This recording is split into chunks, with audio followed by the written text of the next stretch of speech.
Bien, son las 6:59 de la mañana, 6:59 de la mañana. Esta hora vamos a conversar con Saúl Méndez, dirigente de Suntrack. Buenos días, don Saúl, bienvenido. Buenos días, Enrique, Giselle, todo el equipo de la hora con usted, el amigo Pinky, los que nos escuchan, los que nos van a ver por redes. Un Oye, saludo fraternal a todos. feliz día del trabajo, ¿ah? Día después, pero feliz día del trabajo igual. Oiga, ¿cuál es la realidad de los trabajadores? Que ya que se celebró, se conmemoró el día de ayer, un día más, el día del trabajo. ¿Cuál es la realidad del trabajador panameño? Distinguido amigo Enríquez, permíteme corregir la expresión de Día del Trabajo por Día de los Trabajadores. Ok, No ¿cómo es el no? Día del Trabajo, es el Día de los Trabajadores, de la clase obrera. ¿Y qué es lo hermoso de la clase obrera? Pues la transformación de todos nuestros países, en la acumulación de la riqueza en función de la generación de la misma. Lo hacemos posible quienes trabajamos. Y además de eso, son 137 años el día de ayer, sí, que se cumplieron de una gesta preciosa, hermosa, que a pesar de que los poderes se oponen a las transformaciones, pues en esta oportunidad la clase obrera conquistó al mundo condiciones de vida digna. Por eso es que hoy trabajamos 8 horas, descansamos 8 horas y tenemos 8 horas para estudiar o para recrearnos. Y eso es importante, es un avance humano que debemos saber todos. Ahora, ¿cómo se conquistó? Fue la lucha, fue la huelga, fue la organización y finalmente el asesinato por ahorcamiento de 7 dirigentes de ellos. ¿Qué pasa con la clase obrera panameña? La clase obrera panameña vive situaciones realmente devastadoras. Mientras que se pagan bajos salarios a todos los trabajadores en Panamá, indistintamente su calificación, indistintamente el oficio que realiza o la profesión que realiza, los salarios son bajos, por un lado. Por otro lado, hay un alto costo de la vida que se refleja en el alto precio del alimento, medicamentos, combustible, energía eléctrica, y póngale un largo etcétera allí. Y también tenemos graves problemas en función de cómo se materializa la vida digna. Es decir, los condicionantes de la vida que tienen que ver con agua potable, educación, salud, recreación, deporte, cultura, etcétera, son cada vez menos las posibilidades de que la población pueda adquirirlas. Y luego entonces está, junto a toda esta desgracia que vive la mayoría de la población panameña, está el robo, el saqueo, la corrupción de los poderes fácticos, entiéndanse los poderes fácticos, los poderes económicos y sus vasallos o lacayos, esos que se sientan en la silla presidencial del Palacio de las Garzas, Palacio Legislativo o en el Palacio de Justicia, donde todos estos poderes del Estado se conjugan para que el poder económico explote de forma inmisericordia, como lo está haciendo hasta ahora la población panameña, acumule grandes fortunas, pero también robe la cosa que es de todo. Prueba de ello el último contrato de Minera Panamá, para hablar en concreto, y las formas de corrupción y de robo que hay en el país del erario público. Entonces también nos toca a la clase obrera defender la soberanía nacional y defender la integridad territorial del país, que está siendo enajenada, cedida, vendida. En el caso de Minera Panamá es muy clara las violaciones que hay allí y que naturalmente hay que hacer algo por adecentar este país. Así, en esas condiciones se debate la clase obrera panameña en Y nuestro una, país, que es un país lleno de recursos, pero que quedan en pocas manos acumulados. y una clase obrera que fue la que se sacrificó en pandemia porque fue a la que se le redujo los salarios, se redujo la jornada laboral, pero a la hora del cobro de la luz del supermercado, pues estaba todo igual. Los intereses de los bancos, te mandaron a negociar con los banqueros. Es decir, en realidad no se sacrificó, la sacrificaron. Es decir, la llevaron al matadero y ahí han hecho con la gente y sus derechos todo lo que le han dado la gana. Y qué bueno que es el tema de la pandemia, Enrique, porque si hay un momento nítido en que se ve que lo único sagrado en Panamá es no tocar los intereses del gran capital, ya lo dijiste claramente, el tema del banco, los precios se mantuvieron, etcétera, en medio de esa situación tan difícil que no solo vivimos los panameños, sino la humanidad, pues además de eso, el sufrimiento se hizo notar todavía aún más, con políticas públicas que beneficiaban directamente al capital. Como tú dices, suspéndase el trabajo, váyanse a su casa, no hay salario, para proteger obviamente el interés del capital. Redúzcanse los salarios para proteger el interés del capital. Se entregaron casi 2.000 millones de dólares a los bancos del erario público, de los impuestos, en fin, cuando ellos nunca necesitaron eso. Y la respuesta de ellos para el pueblo, bueno, se están viviendo las consecuencias todavía hoy de secuestros de casa, carros, cuentas bancarias impagables porque los intereses nunca bajaron. Y este abuso, naturalmente, es el que tiene sometido a la población.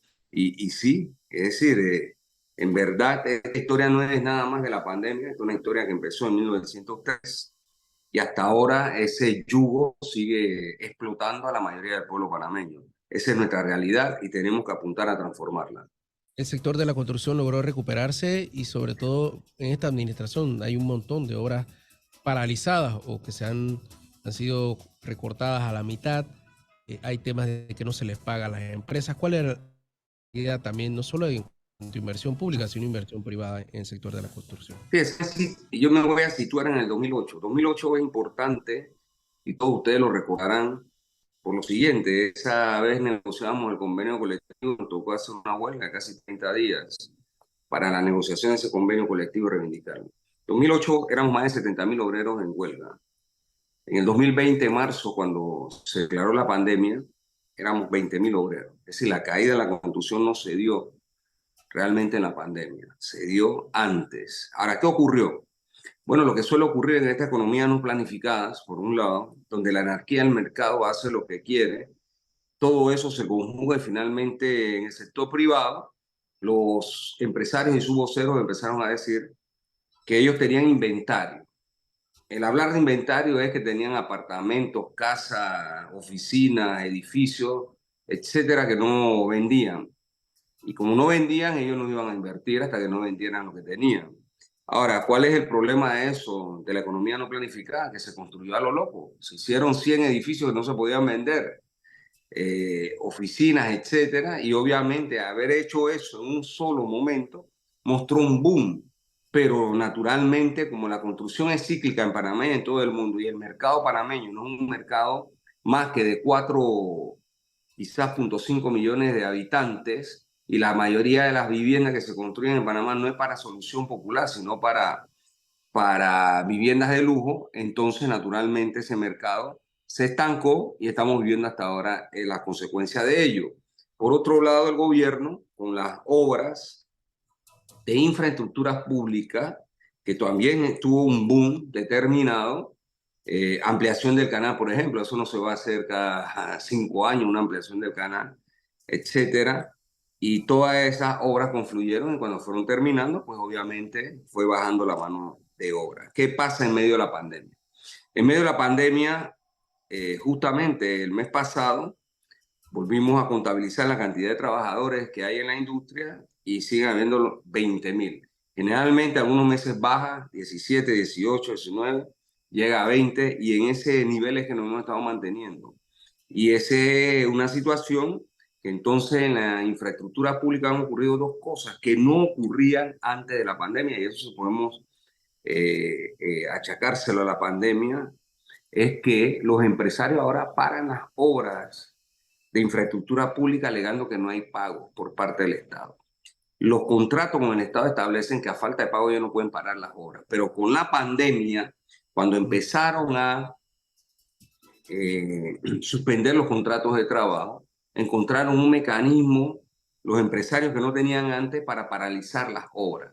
Entonces, como el gobierno no paga, que es lo que los empresarios dicen que el gobierno no paga, entonces hay este problema en el que obras que deben tener 500, 300 personas, te encuentras con 20, 30 o menos, porque las empresas tienen esos mecanismos que ahora han flexibilizado la contratación de la obra pública y hay pues esta situación que se presenta. Esas son las dos variables que ya están afectando el tema de las obras de construcción en el país en estos momentos.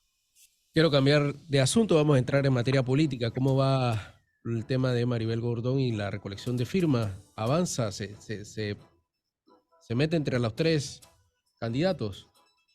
Por Bueno, el ejemplo, objetivo nuestro es tener una de las tres casillas. Eso nos lo hemos propuesto y hemos demostrado con gran sacrificio, firmeza, convicciones, avanzar en esa dirección. Nosotros ya tenemos más de 94.000 firmas. El, el rival más cercano está a 98, significa que tenemos 4.000 firmas de diferencia y estamos haciendo todos los esfuerzos y todos los ajustes necesarios para, en el transcurso de las próximas semanas, poder no solo alcanzarlo, sino rebasarlo, de manera tal que nosotros podamos posesionarnos en una de las tres casillas que hay. Esta recolección de firmas va hasta el mes de julio 30 y por la tendencia que tenemos, es posible que no solo nos quedemos con una de las tres casillas, sino de una de las primeras de las casillas, si mantenemos el paso como vamos.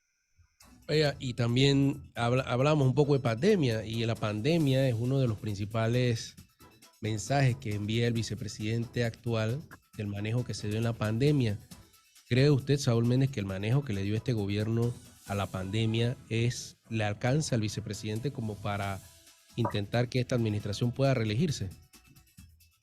Fíjese, yo creo que es bastante descarado en ese sentido lo que se plantea.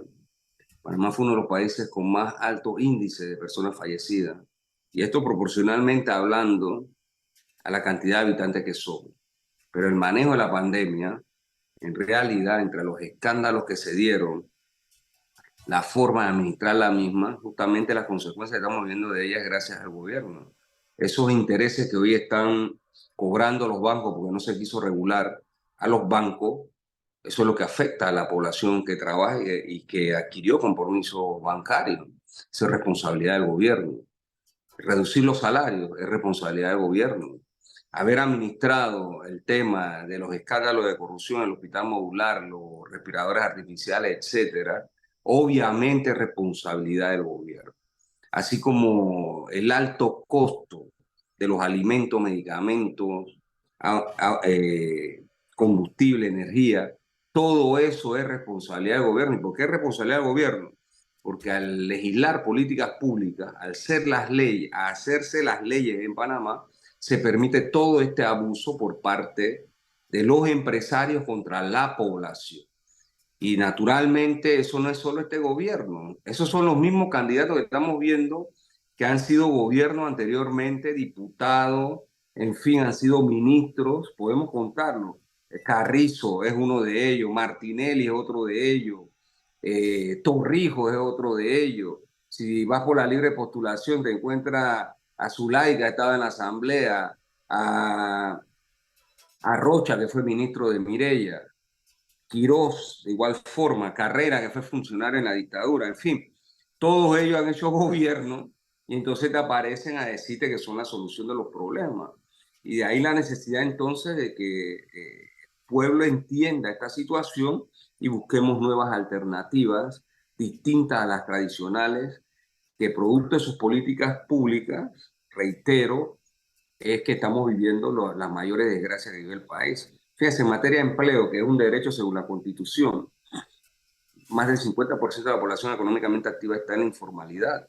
Y eso no es producto de la pandemia, ojo, eso ha sido así toda la vida. ¿Por qué? Porque el sector terciario de la economía no alcanza para generar fuentes de empleo o de pleno empleo a la sociedad panameña. Entonces, como el desarrollo del sistema capitalista panameño ha sido solo en ese sector, han entregado, por decir, a la gran transnacional el sector primario, que es el agro, y lo han quebrado de manera tal que allí no se generan las fuentes de empleo que deberían estar generándose, no solo del trabajador agrícola, sino de profesionales, técnicos, etcétera. En la agroindustria ocurre lo mismo y en la industria ni hablar. Es decir, que todas estas políticas conjugadas son realmente antinacionales, son apátridas y dada esa circunstancia, entonces, la realidad que vivimos. Y eso es gracias a los partidos tradicionales, a sus 7 gobiernos últimos después de la invasión, y todos han gobernado. Entonces, no le alcanza a Carrizo como no le alcanza a ninguno de los señores mencionados en estos Pero, momentos. ¿sabes? Yo escuchaba el viernes cuando el expresidente Martín Torrijos es el primer candidato oficial a la presidencia y uno de sus argumentos es que salvó la caja del Seguro Social. ¿Comparte usted ese argumento, don Saúl? Fíjate que uso el mismo término, el descaro es grande en este país y el cinismo también. Yo los invito a leer el estudio que hizo la OIT en materia de la seguridad social que entregó, se lo entregó al lado, lo conoce Cortizo también, pero no se lo entregan al pueblo completo, me explico. Pero una parte de ese estudio dice que lo que agravó el problema del seguro social fueron las reformas que hizo Martín Torrijos. Por eso digo que el descaro es grande, el cinismo también, porque toda esta gente se presenta como los grandes salvadores, siendo, habiendo ejercido el poder del gobierno, y después te dicen que no, que todo está bien. En verdad, esta es una situación realmente compleja, la que estamos viviendo, y de allí la necesidad de que el pueblo entienda, se organice y luche por cambiar de raíz los problemas que tenemos. La administración de Torrijos fue una administración nefasta, fue la administración que introdujo el sicariato en la construcción, asesinaron a Osvaldo Lorenzo, asesinaron a Luis Argüelles, a Ali Domi Smith, crearon los sindicatos amarillos, en fin. Es decir, el cuento de hadas quizás se lo pueden echar a quien no tiene memoria histórica, pero para quienes tenemos memoria histórica, sabemos perfectamente que esa administración, además de corrupta, porque así es como salen todos de allí, como corruptos, finalmente son administraciones eh, que responden a los intereses del poder económico, son apátridas y además de eso son administraciones que en realidad son nefastas para el interés nacional y para el interés popular, ¿no? Vea, ¿por qué entonces, ante este escenario que plantea usted, sería Maribel Gordón la opción? O sea, ¿qué plantea Maribel Gordón de diferente a lo que hemos vivido durante ya más de 20 años de la supuesta era de democracia? Y son 33 años después de la invasión. Pero Maribel Gordón ha presentado el Plan para la Vida Digna, que cómo conceptualizamos nosotros eso, desarrollo eh, humano con equilibrio en el ambiente y desarrollo económico. ¿Qué se ha planteado? Plantea como eje de las políticas públicas la vida humana, el respeto a la vida humana, los derechos humanos por encima de cualquier otra circunstancia. Y el equilibrio en el ambiente, porque obviamente no podemos destruir la naturaleza como está ocurriendo y seguir depredando el ambiente como está ocurriendo con Minera Panamá, como ocurre cuando destruyen los manglares y así sucesivamente. Obviamente hay que ver esta situación. Pero en concreto, en materia de seguridad social, por ejemplo, se ha planteado claramente que en una administración de Maribel Gordón no hay reformas paramétricas, no habrá aumento de edad de jubilación ni de cuota, ni de nada de eso que es neoliberalismo, sino por el contrario, debe fortalecerse la institución, sacar a los corruptos, decomisar lo robado, ir a la cárcel que tiene que ir producto de estos saqueos, pero además de eso, entonces invertir los recursos de la Caja de Seguro Social de manera eficiente y eficaz que puedan rendir a efecto de fortalecer los fondos, regresar al sistema solidario de pensiones, no estas cosas de pilares que, como ya dije, la OIT indicó que esas medidas ayudaron a destrozar aún más la situación de la caja. Y esos son elementos fundamentales, revisar los 4 programas de la Caja de Seguro Social, invalidez, vejez y muerte, riesgos profesionales, enfermedad y maternidad y administración y gestión. Es un elemento de la propuesta de Maribel, salarios dignos para los que trabajan, con trabajos dignos, que es un elemento también de forma de redistribución de riqueza. En materia de reforma tributaria se han planteado por parte de Maribel 2 aspectos fundamentales en esta tarea, es decir, el control del presupuesto del Estado, que es una forma concreta de ver cómo se reinvierten los recursos que tenemos, pero por otro lado el tema de reforma tributaria progresiva, es decir, el que más paga, el que más gana debe pagar más, y en este caso las grandes fortunas no pagan en Panamá, los empresarios no pagan impuestos en Panamá, deben pagar impuestos en esa materia, el desarrollo del sector primario y secundario de la economía, que son fundamentales como gestores de puestos de trabajo, concretamente, que son elementos fundamentales. Es decir, que la propuesta de Maribel es una propuesta antineoliberal, es una propuesta distinta a la que nos han aplicado en 42 años, desde la postrimería de las dictaduras hasta aquí, y eso para nosotros obviamente es muy importante porque es la antítesis de lo que está ocurriendo en estos momentos. Un gobierno patriótico, un gobierno que vela por los intereses de la nación y que hace respetar su soberanía, que es muy necesario en el marco del concurso de las naciones en las que participamos, ¿no? ¿Y cómo enfrentar ese tema de la deuda inmensa que está dejando esta administración Bueno, básicamente para pagar? ese es parte de un gran problema. No solo lo deja esta administración. En la última administración, partiendo la de Torrijos, el incremento de la deuda externa fue realmente abismal. Y lo que ha hecho esta administración es agudizar ese problema. Enfrentar la deuda externa significa realmente discutir con los organismos internacionales, los tenedores de esa deuda, y ver cómo esto puede renegociarse, porque la verdad es que esta deuda va a ser impagable en muy poco tiempo. Y las fórmulas que el gobierno todavía anuncia, es decir, solo a inicio de este año hablaron de 2.000 millones más en materia de deuda, que no se sabe dónde la plata va concretamente, entonces implica tener que rediscutir ese problema de la deuda externa con los organismos internacionales que la tienen, ¿no? Que son tenedores de ella. Así que hay que hablar de ese tema y hay que verlo. Por eso digo, estamos viviendo una situación muy compleja en Panamá, que cada vez más eh, hace evidente que la gente no puede materializar la vida. Las cosas básicas, fundamentales para el desarrollo humano, agua potable, vivienda, trabajo, salario, si salud, educación, todo eso cada vez es menos para la población en un país que tiene muchos recursos económicos. Pues Panamá no es un país rico industrializado, pero tampoco es un país pobre. Panamá es un país de muchos recursos y esos recursos están quedando en 115 personas que hemos catalogado frente al estudio que se hizo mundial de los 115 ultramillonarios en Panamá que acumulan la riqueza que generan todos trabajando. Y al final, ¿en qué quedó lo de la mesa de Penonomé? ¿Fue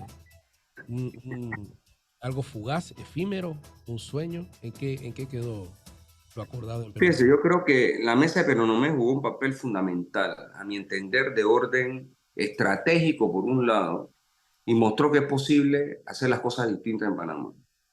La mesa de Penonomé mostró que un pueblo cuando se lo dispone obliga al gobierno a tener que buscar soluciones a sus graves problemas. Y así es como el tema de combustible se pactó y se discutieron los otros temas. Gran parte de estos temas el gobierno los incumplió y los incumplió porque cuando sus amos, sus dueños, el capital empezó a oponerse a las medidas que se habían tomado, el gobierno simplemente no hizo nada y se sometió a ese designio de los amos que ellos tienen. Y ustedes vieron claramente que los empresarios empezaron a robarse el arroz de primera, eh, a crear escasez y a subir los precios como una forma de castigo al pueblo panameño. Y por otro lado, en un doble discurso, lo que decían era que ellos no podían aceptar las medidas que se estaban tomando. Y voy a poner un ejemplo. Se pactó 72 artículos que debían estar en almacenes, supermercados, tiendas, abarroterías. 72 productos deberían aparecer ahí, nunca aparecieron, porque ellos se opusieron a que eso apareciera en esos lugares, me refiero a los empresarios, así como hicieron una huelga cuando se estaba hablando de bajar los precios del medicamento, aunque los precios en Panamá son hasta 3.000, 4.000% por encima de comparado a los precios en Colombia, Costa Rica o Europa, y así sucesivamente. Entonces, lo poco que se logra muestra el camino de una nueva democracia, la democracia en la que el pueblo no solo es capaz de elegir, sino que el pueblo también es capaz de ordenar. Y en ese sentido, en la medida que este pueblo se organice mejor y en la medida que el pueblo se concientice más, vamos a cambiar la historia, que es lo que todos aspiramos a hacer. Aspiramos a que hayan cambios trascendentales en la nación panameña y que los problemas que tenemos puedan ser resueltos de una vez y por todas. Y a raíz de los problemas Es la propuesta nuestra y creo que eso es lo que debe ocurrir. ¿Por qué no arrancó la segunda fase? Bueno, ustedes vieron a los empresarios oponerse a eso. El gobierno se escuda detrás de los pantalones de los empresarios obedientemente y ya vimos desafortunadamente a la iglesia dar un comunicado en el que ellos tiran la toalla. Y al tirar la toalla se va conjugando esto. Pero bueno, yo creo que la realidad es una, los problemas son cada vez peores. Y como son peor, en algún momento, en esos azarosos días de la lucha del pueblo, esto volverá a tratarse, volverá a discutirse, y para nosotros esto no empieza de cero, esto empieza donde quedó y tenemos que avanzar hacia los cambios definitivos que requiere Panamá. Muchas gracias a Saúl Méndez, dirigente de Sutra, por compartir con nosotros este análisis del panorama económico, político y social de nuestro país. Gracias, don Saúl. Gracias a ustedes por la oportunidad, un saludo, seguimos en la lucha.